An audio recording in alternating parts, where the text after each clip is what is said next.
finished my 1 year long reread of the Harry Potter series by J.K. Rowling, and I think the answer to my question before I started was pretty obvious. My question was, does Harry Potter feel like just as good reading it as an adult than it did when I was in middle school? The answer is yes.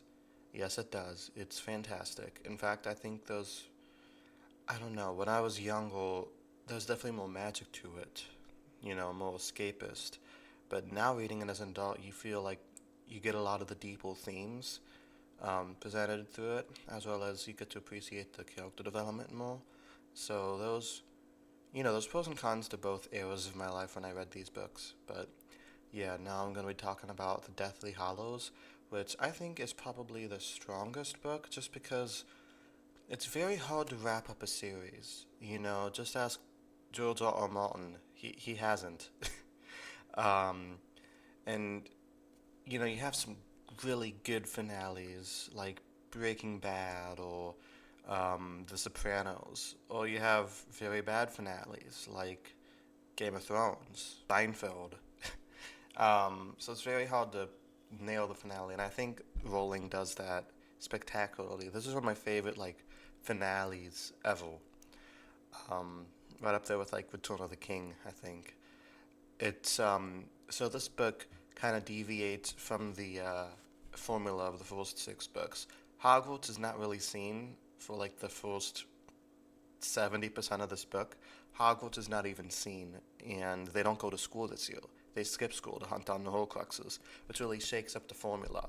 You know, on one hand, you don't really get to see as many of the characters you like, but on the other hand, I feel like it's a lot more intense because they have nobody to really fall back on except each other. It's just the three of them, and you have some really good moments there. You have some very character building moments.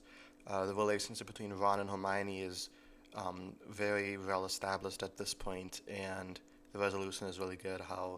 You, Ron has always been the jealous type, and like I like how instead of making that out to be like he's a bad person for feeling this way, it expands it more of some deeper insecurity, and I don't know. I really like how that's resolved. Best friends with Harry and Hermione. Harry's the chosen one, and Hermione's the genius one. Ron always felt like kind of lesser than them, and I think it's really nice when Harry told him we don't think of you like that at all. Like we love you, and I don't know. I just really like that moment. Also the quest to find the Horcruxes is so good. Going from one place to another, the scene in the bank with the coins that duplicate themselves is such a cool concept. Um, and Hermione pretending to be Bellatrix is really good. I like the movie scene where that happens because I think Helena Bonham Carter does a really good job. Have them going to Godric's Hollow and Harry finally seeing his parents' grave after all these years, which is very sad because it shows what life he could have had if they were alive. And I like how Hermione's always there for him. The relationship between Harry and Hermione is really good for me because it shows you could be friends with a girl without wanting to date her or anything, and I think that's important for young people to realize. This book does kill off a lot of characters, though. Right from the get go, pretty much with the seven paddles, which is a pretty cool sequence. Geez, who do we have? We have Hedwig, we have Mad Eye Moody, we have Dobby, we have Lupin, Tonks, Fred, Lavender.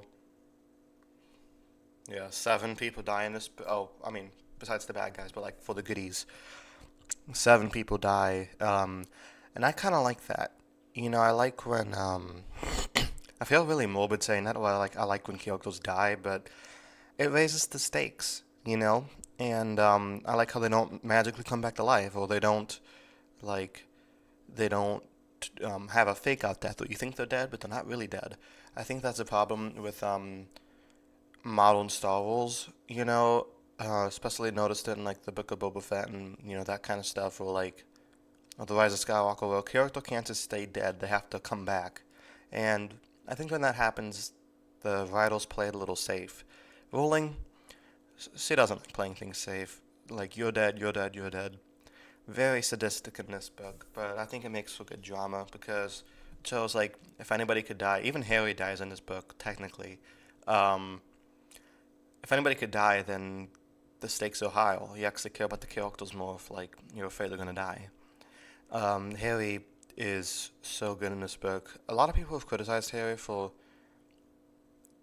some reason. They think he's a boring protagonist, but I don't think so. Like, he has flaws and he works through those flaws, and I think that's really good. Like, he is very brave and shows what a Gryffindor could be when he chooses to sacrifice himself to save his friends and pretty much the entire planet, if we're being honest. And that bravery helps him win in the end, which I like. It shows that, like, Tom Riddle underestimated him because he wasn't expecting Harry to be so selfless. He thought Harry would let people die for him, and that would be it. But that's not true. And that's what's Voldemort's downfall, is that so he never understood humanity and love, which I think harkens back to the sixth book, where we find out that he was made from, like, a love potion. So, there's some of that. Other characters in the book get some good moments too, like, who could forget Molly Weasley killing Bellatrix? Not my daughter, you bitch. Um, who, who could forget Dobby saving them at the cost of his own life?